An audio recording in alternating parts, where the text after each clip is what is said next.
ये मेरे हाथ में क्या है, ये कैलकुलेटर है जिसकी जरूरत मुझे नहीं है, ना ही मैंडी पाजी को है। ये जरूरत है तीन टीमों को जिनके बारे में हम आज डिस्कस करने वाले हैं, मुंबई इंडियंस, सनराइजर्स हैदराबाद और लखनऊ सुपर जायंट्स। मैंडी पाजी, ऑप्शन पास आ रहा है तो कैसी फीलिंग होती है एज अ प्लेयर और एज अ टीम? क्या फीलिंग हो रही होती है जब ऑप्शन पास आ रहा होता है? आपको एज ए प्लेयर पर वो रवि शास्त्री का मेरे को याद आ गया जो उन्होंने मैं समझ गया। समझ गए ना, मैं बोलना नहीं चाहता, बस वो सबके बस वो काम खराब ही हुआ होता है तो सबकी टेंशन्स पूरी हाई लेवल पे होती हैं। तो बस यही है कि ये मुश्ताक अली पे बहुत फोकस रहता है डोमेस्टिक क्रिकेटर्स का, तो ये कैसे जाता है वो सबके लिए बहुत इंपॉर्टेंट होता है। बिल्कुल, चलिए शुरू करते हैं बिना किसी देरी के। सनराइजर्स हैदराबाद का पहले सनराइज किया, पिछले सीजन थोड़ा सनसेट हो गया। एक बार प्लेइंग 12 से स्टार्ट करेंगे पाजी, एक बार बना लेते हैं, उसमें गैप देखते हैं, फिर उसको भर देते हैं किसी प्लेयर से जो हमें सूट बैठता है। तो आप भी अग्री डिसएग्री कर देना कमेंट्स में, ये प्लेइंग 12 से। भाई Travis Head, Abhishek Sharma done without बिल्कुल, एनी डाउट। कोई डाउट ही ओके, नहीं। Ishan Kishan 3 number lock. बिल्कुल बिल्कुल बिल्कुल। Heinrich Klaasen 4। अनिकेत वर्मा फटाफट बदो। नीतीश अनिकेत रेड्डी। वर्मा, नीतीश रेड्डी, फिर आती है 7 नंबर की जगह, वो क्वेश्चन मार्क है। ਇਹ 6 ਦੇਖੋ ਹਜੇ ਵੀ ਇਦਾਂ ਦੀ ਹੈ ਕਿ ਜਿਹੜਾ ਅਬ ਕੀ ਬਾਰ 300 ਪਾਰ ਪਿਛਲੇ ਸਾਲ ਨਹੀਂ ਹੋਇਆ ਨਾ, ਅਗਲੇ ਸਾਲ ਹੋ ਸਕਦਾ ਹੈ। ठीक है ना, हाँ, बहुत खतरनाक बैटिंग लाइनअप है। सही है। अब 7 नंबर पे एक बार स्पेस छोड़ देते हैं, उसके बाद बॉलिंग एक बार देख लेते हैं क्या है इनके पास। पैट कमिंस है captain, Harshal Patel fast bowling, Eshan Malinga fast bowling और जीशान अंसारी स्पिन।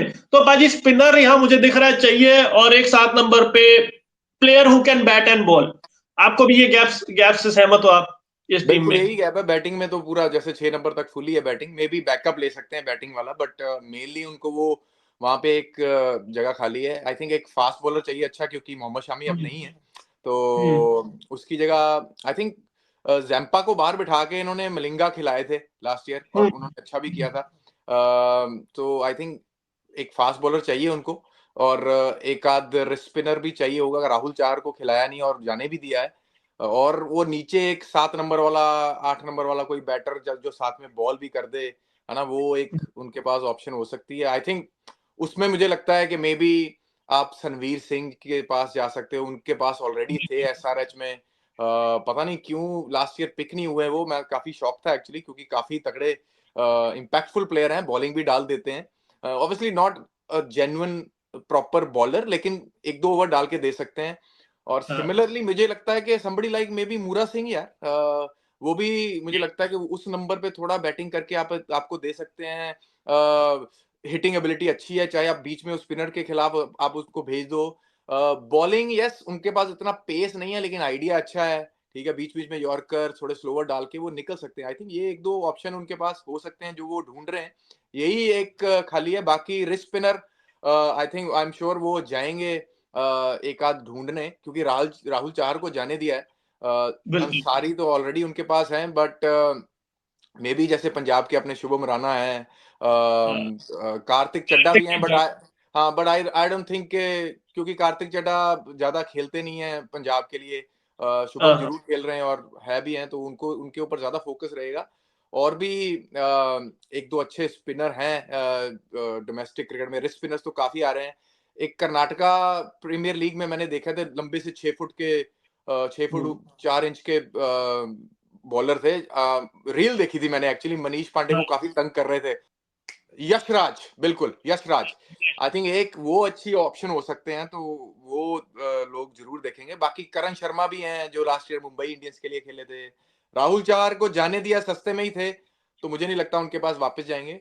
तो ये जरूर एक दो गैप्स हैं, बट आई थिंक मेनली वही एक 7 नंबर पे प्लेयर चाहिए, लेकिन फास्ट बॉलर बॉलिंग का बैकअप इनको अच्छा चाहिए, एक रिस्ट स्पिनर और अच्छा। बाकी जैम्पा को जाने दिया है, may be they can go for Hasaranga और मे बी तीक्षणा, वो भी अभी मार्केट में है। तो यही है, ओवरसीज चाहिए कि इंडियन चाहिए। इंडियन रिस्ट स्पिनर तो डेफिनेटली काफी मिल जाएंगे, तो वो नहीं, उनको देखना आपकी पड़ेगा। बात आपकी बात सही है, क्योंकि अगर आप ओवरसीज की बात कर रहे हो, इनके पास अभी ट्रेविस हेड, हाइंड्रिक क्लासन और पैट कमिंस तो जगह भर देंगे, पर अब स्पॉट तो एक ही बचता है। तो अगर ओवरसीज लेना भी है, तो आप अकील हुसैन की तरफ क्यों नहीं देख रहे? न्यू बॉल बिल्कुल। के एक्सपर्ट, अंडररेटेड बहुत ज्यादा है। T20 तो दुनिया भर का खेल चुके हैं, सस्ते में भी मिल जाएगा, है ना। मतलब काम अच्छा कर देगा। तो मुझे लगता है अकील हुसैन एक हो सकते हैं। बाकी आपने हसरंगा तीक्ष्णा की बात की, मुरली सर है वहां पे, तो मुरली सर उनके लिए आवाज जरूर उठाएंगे, मुझे पूरी उम्मीद है। नहीं नहीं, तो बिल्कुल बिल्कुल, अकील हुसैन बहुत अच्छी ऑप्शन हो सकते हैं, लेकिन वही है ना, फिर वो ईशान मलिंगा नहीं खेलेंगे। तो आई थिंक वो हम्म उन्होंने लास्ट ईयर बहुत अच्छा किया था, तो इसलिए शायद मुझे लगता है कि शायद पहले इंडियन रिस्ट स्पिनर देखेंगे। और हम्म नहीं तो अकील हुसैन की भी ऑप्शन अच्छी है, जीशान अंसारी तो है ही उनके पास जो कि लेग स्पिनर डाल के देंगे।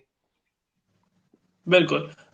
तो ये थे भाई सनराइजर्स हैदराबाद। अगर आप हैदराबाद से देख रहे हैं, कमेंट में अपने बताइए कौन से टारगेट प्लेयर्स हैं। अब यहां से हम थोड़ा ऊपर जाते हैं इंडिया के मैप में, और हम पहुंचेंगे लखनऊ। नवाबों का शहर है ये, और इस नवाबों के शहर के कप्तान है ऋषभ पंत। ये टीम भी बाजी अच्छी लग रही है। प्लेइंग 12 एक बार फिर नजर डालते हैं हम। Aiden Markram, Mitchell Marsh done हो गया ओपनिंग पेयर, मुझे लगता वही है सब सेटल्ड सेम ही है, बिल्कुल पिछले साल है। जैसा ही।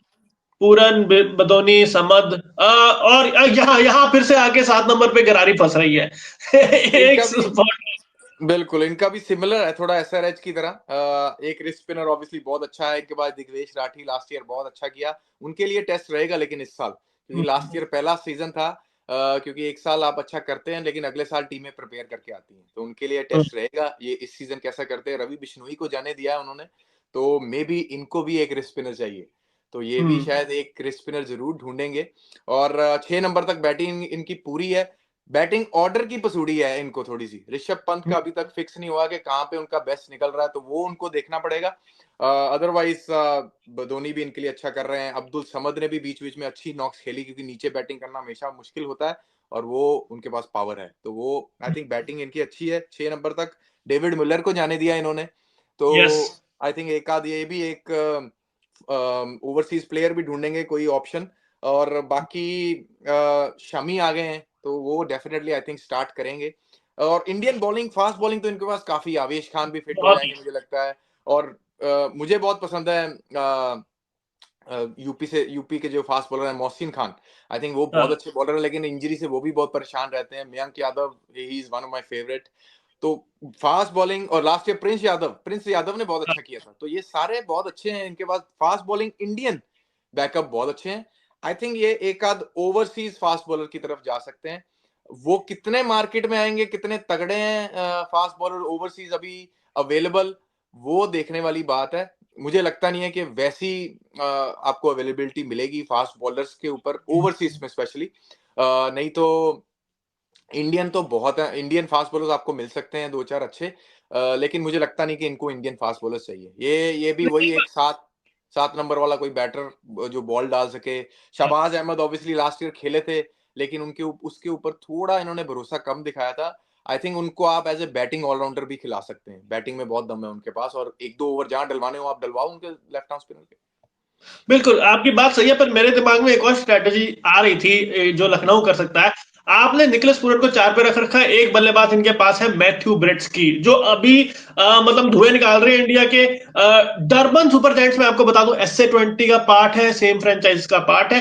तो क्यों ना निकलस पूरन आईपीएल में मिडिल ऑर्डर खेल चुके हैं, ऐसा नहीं है, पंजाब के लिए मिडिल ऑर्डर भी खेल चुके हैं। एक नंबर नीचे है, ब्रेट्सकी को डाल दिया जाए, क्योंकि इंडियन बॉलिंग है तो आपके पास वो लग्जरी मिलती है कि आप एक ओवरसीज बैट्समैन ऐड कर लो अपनी टीम में। आपके पास मिलर नहीं है, पूरन को थोड़ा नीचे कीजिए और ब्रेट्सकी को फिट कर दीजिए वो 3 नंबर पे। ऋषभ पंत 1 नंबर नीचे, 4 पे स्लॉट हो जाएंगे, पूरन 5 पे थे, और एक एक नीचे जब सारे चले जाएंगे तो आई थिंक बैटिंग डीप हो जाएगी। तो ब्रेट्सकी आप सारे फॉरेन बैट्समैन खिला लो, और इंडियन बॉलिंग तो है ही आपके पास। नहीं, मुझे लगता है वो ब्रेट्सकी की वजह से ही उन्होंने डेविड मिलर को जाने दिया, नहीं तो शायद डेविड मिलर को नहीं जाने देते, क्योंकि वो बहुत अच्छी फॉर्म में है ब्रेट्स के। लेकिन निकोलस पूरन का बेस्ट निकला है 3 नंबर पे, तो ये बिल्कुल। दिक्कत रहेगी इनके पास। और ऋषभ पंत का बैटिंग ऑर्डर क्या होगा, तो बैटिंग इनके पास पूरी है, लेकिन जो बैटिंग ऑर्डर है वो पसूड़ी है बहुत तगड़ी, तो वो इनको सॉल्व करनी पड़ेगी। कैसे करेंगे I don't know. Nicholas Pooran में भी 3 नहीं तो मैक्सिमम 4, उससे नीचे मुझे नहीं लगता आने चाहिए। लेकिन फिर ब्रेट्स की अगर खेलेंगे तो कहाँ खेलेंगे, ऋषभ पंत खेलेंगे तो कहाँ खेलेंगे, मिचेल मार्श और मार्करम तो ऊपर खेल रहे हैं। मुझे ऑनेस्टली लगता है कि मार्करम एक ऐसे प्लेयर है जो कि कहाँ पे कहीं पे भी बैटिंग कर सकते हैं, तो मे बी यस। शायद वो एक आध बीच में आ सकते हैं या ऐसा कुछ कर सकते हैं। अदरवाइज बैटिंग इनकी पूरी है। इवन मेलर के जाने के बाद भी इनके पास बैटिंग है, लेकिन बैटिंग ऑर्डर की पसूड़ी रहने वाली है, कहाँ किसको वो फिट तो करना है। है। वो तो है। और सीधा सीधा एलएसजी से जाने से पहले एक बॉलर मैं बता देता हूँ, पाजी अग्री करेंगे, आप भी अग्री डिसएग्री कर देना। मनीषा पतिराना इस टीम में आते हुए मुझे दिख रहे हैं, क्योंकि भाई 22.95, आप 23 करोड़ ही पकड़ के चलो मोटा मोटा। आप मतलब जेब में रखने तो गए नहीं हो, 23 करोड़ लेके आप ऑक्शन में नहीं जा रहे, तो पाजी Pathirana in the LSG Jersey highly likely लग रहे हैं मुझे, क्योंकि एक फॉरेन पेसर तो चाहिए, और इस समय टॉप डिमांड में तो वही रहेंगे इस ऑप्शन नहीं, में। बिल्कुल ठीक बोल रहे हो, क्योंकि आई थिंक लास्ट ईयर इनकी स्ट्रेटजी ये चली नहीं कि सब पूरा बॉलिंग अटैक इंडियन लेके उतरे थे, लेकिन ऑब्वियसली तभी कुछ कमी पेशी रहेगी, तभी ये नहीं अच्छा फिनिश कर पाए season. So I think definitely कोई ना कोई ये फास्ट बॉलर या स्पिनर या जो भी है बॉलर एक जरूर देखेंगे ओवरसीज, और पथिराना के ऊपर काफी टीमों की नजर रहने वाली है, तो वही देखेंगे कि वो किस तरफ जाते हैं। ऑब्वियसली एलएसजी भी स्ट्रॉन्ग कंटेंडर है कि उनको वो लेके जाएंगे। चलिए, एलएचई है स्ट्रॉन्ग कंटेंडर। अब हम चलते हैं ऐसी टीम के पास जिसको ऑक्शन में जाने की जरूरत ही नहीं पड़ती, सारा काम ऑक्शन से पहले अंदर बाहर कर देते हैं और ऐसे आराम से चाय पीने ऑक्शन में जाते हैं। मुंबई इंडियंस पाजी। मैं कहूंगा इंडियंस इंडियंस ही सही है, क्योंकि सारे इंडियन प्लेयर तो अच्छी टीम में भरे हुए हैं, और इन्होंने ट्रेड करके तो या तू ये ले ले, एक तेरा एक मेरा करके टीम बना ली है। अब 2.75 करोड़ में एक ओवरसीज लेना है, 5 स्लॉट बनने हैं। भाई टीम सेटल है, प्लेइंग 12, रोहित, रिकल्टन, सूर्या, तिलक, नमनदीप, ठीक लग रही है। कुछ कुछ है ही नहीं ऐसा लग रहा है भरने वाला। नहीं, ठीक नहीं लग रही, लग तो बहुत ही तगड़ी रही है। और रदरफोर्ड भी जब से इधर आए हैं वो बहुत तगड़ी परफॉर्मेंस देनी शुरू कर दी है उन्होंने। मुंबई इंडियंस की ना सब बहुत तारीफ करते हैं, स्काउटिंग ये वो सब, और उसमें कोई डाउट ही नहीं है, बट आई थिंक उन्होंने ना आज तक का शायद सबसे बड़ी गलती की है जो उन्होंने टिम डेविड को जाने दिया। और हम्म। मैंने उस टाइम पे ट्वीट भी किया था, जब टिम डेविड सिर्फ 3 करोड़ में आरसीबी के पास गए थे, कि ये शायद उस ऑक्शन की सबसे बड़ी स्टील रहने वाली है, क्योंकि टिम हम्म। डेविड पोलार्ड की जगह ली थी उन्होंने, और वो बार बार प्रूव भी कर रहे थे। और क्या है कि यस। वो जिस नंबर पे बैटिंग करते हैं ना उस टाइम, उस नंबर पे आप हर मैच में नहीं एक्सपेक्ट कर सकते कि आप वो रन बना के देंगे, लेकिन आरसीबी के लिए उन्होंने ऑलमोस्ट हर गेम में लास्ट ईयर अच्छा किया है, और उस नंबर पे फिनिशर एज ए बैटिंग करना बहुत मुश्किल होता है। आई थिंक वहां उनके उनसे थोड़ी सी चूक होगी, जो कि उन्होंने अब भरने की कोशिश की है। शेरफन रदरफोर्ड को लिया है उन्होंने ताकि उस नंबर पे ले। हम्म। अदरवाइज हार्दिक पांड्या भी उधर ऑलरेडी है, नमन धीर बहुत तगड़ी बैटिंग कर रहे हैं नीचे, टॉप ऑर्डर तो इनका तगड़ा है ही। अभी तो इनके पास आपने जो प्लेइंग 11 बताई है उसमें हाँ। विल जैक्स भी बैठे हैं, वो भी कहाँ फिट कर रहे हैं वो, यस। तो वो भी इनके पास बहुत तगड़ी ऑप्शन है। सिर्फ वही नीचे जो एक हार्दिक के साथ साथ एक और इनके पास तगड़ा फिनिशर होता था, वो अब इनके पास नहीं है। अब इन्होंने वापस बाजी खेली है रदरफर्ड के ऊपर, और उनके पास भी दम है, बहुत तगड़ा दम है, और ऊपर से यस। लेफ्टी भी है। तो ये यस। उन्होंने एक चीज इस साल ऑलरेडी ऑक्शन से पहले ही कवर कर दी है। और सरप्राइजिंग चीज उन्होंने क्या की है कि करण शर्मा और विघ्नेश पुथुर को जाने दिया है, रिस्ट स्पिनर जिन्होंने दोनों ने अ, अच्छा ही किया था यार लास्ट ईयर हाँ। आईपीएल में। वो मैं एक्चुअली सरप्राइज हो गया हूं कि कैसे जाने दिया। वो थोड़े नोन प्लेयर के साथ गए हैं, मयंक मार्कंडे के पास, जो कि थोड़ा हाँ। तेज लेग स्पिन डालते हैं। करण शर्मा और विघ्नेश पुथुर थोड़ी स्लो लेग स्पिन डालते हैं, शायद इसलिए उन दोनों को जाने दिया है। पेस थोड़ा स्लो है आजकल, थोड़े तेज बॉलर चाहिए होते हैं रिस्ट स्पिनर टीमों को। मयंक मार्कंडे वैसी एबिलिटी लेके आते हैं, जो कि तेज गुगली डालते हैं, फ्लिपर अच्छे डालते हैं, टिकाना बहुत तगड़ा है उनका, दूसरे लेग स्पिनर से ज्यादा कंट्रोल अच्छा है उनका। तो यस। वापस उनके पास गए मुंबई के लिए, ऑलरेडी उन्होंने अच्छा किया हुआ है। लेकिन अगर दो रिस्ट स्पिनर को जाने दिया ना, मतलब उन्होंने कोई ऑलरेडी एक आध ऐसा मिस्ट्री स्पिनर या रिस्ट स्पिनर ढूंढा हुआ है मुझे लग रहा है, और जो कि वो स्काउट उन्होंने ऑलरेडी कर लिया है, और वो आपको दिखेगा वो इस आईपीएल ऑक्शन में ऐसा प्लेयर को उठाएंगे डेफिनेटली, जो कि किसी ने नहीं देखा होगा। बिल्कुल। मुंबई इंडियंस की खासियत ये है, example, very big example, Ashwani Kumar. ये पंजाब, शेर पंजाब लीग, मतलब मैं और मैंडी भाई तो काफी फॉलो कर रहे थे। वेरी वेल बोल्ड, और उसको उठाया। साथ ही साथ अगर जाने दिया है तो कोई प्लान से जाने दिया है, मुंबई इंडियंस की ये खासियत रहती है। मैं देख रहा हूँ और शार्दुल ठाकुर को भी ले लिया है, देखिए आप, मैं आपको चार बता सौ रहा था ना, जो टिम डेविड को जाने दिया ना इन्होंने, ये अब उसकी ये पूरी वहां पे कमी पूरी करने की कोशिश कर रहे हैं। रदरफोर्ड को भी ले लिया है, शार्दुल ठाकुर को भी ले लिया है, दो ऐसे बल्लेबाज जो कि वहां उस नंबर पे 6 7 8 नंबर पे बैटिंग कर सकते हैं। ठीक है, वो यस। इनको इन्होंने कमी ऑलरेडी ऑप्शन से पहले ही पूरी कर ली है। मयंक मार्कंडे हैं, रघु शर्मा है पंजाब के लेग स्पिनर, ये दो उनके पास रिस्ट स्पिनर ऑप्शन हैं। लेकिन कोई बड़ी बात नहीं है कि एक आध ये और स्पिनर उठाएंगे इस ऑक्शन से, देखना, जो कि किसी ने नहीं देखा होगा।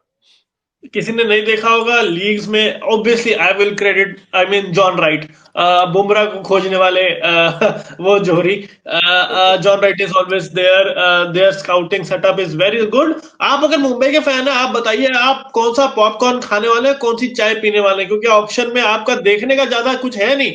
आपको बस देखना है कि दूसरी टीमें क्या करती है। मुंबई तो ले लेगी जो उन्होंने लेना है। तो ये 3 टीमें थी मैंडी बाजी। लास्ट क्वेश्चन जाते जाते, इन 3 टीमों में से आपको सरप्राइज कौन करेगी ऑक्शन में, मतलब कौन सा अनएक्सपेक्टेड प्लेयर ले जाएगी मुंबई को छोड़ के? एसआरएच है, एलएसजी है, कौन सी टीम ज्यादा पैतरे खेलने वाली है?